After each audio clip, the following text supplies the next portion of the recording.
Sa umani Papa Greg adlaw siga sa kainit,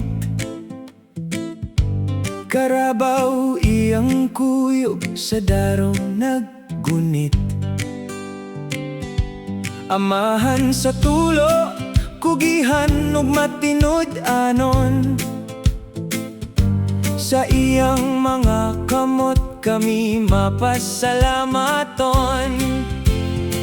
Karon kay hinay na, luya na ang lawas, apan ang gugma, dili gyud mapapas.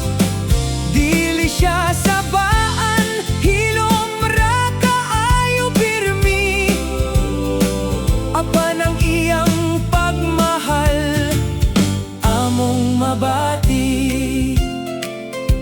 Sa hayop ug uma, maoy among panginabuhi.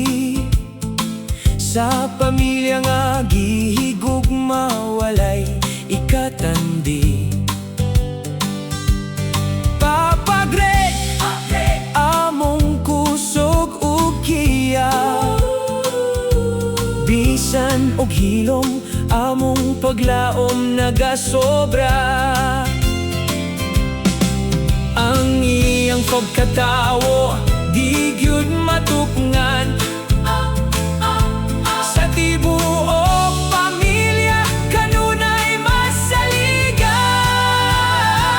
Karon tigulang na, luya na ang lawas, apan iyang gugma, dili gyud mapapas.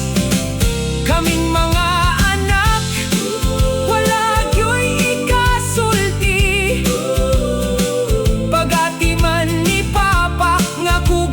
sakto mo disiplina, dili tanan papaingon ani ang kinaira. Na ay uban di malimtan kay anak, ipasagdan nila. Apan si Papa Greg, maoy sumbanan, walay bisyo na arapermi sa iyang basakan.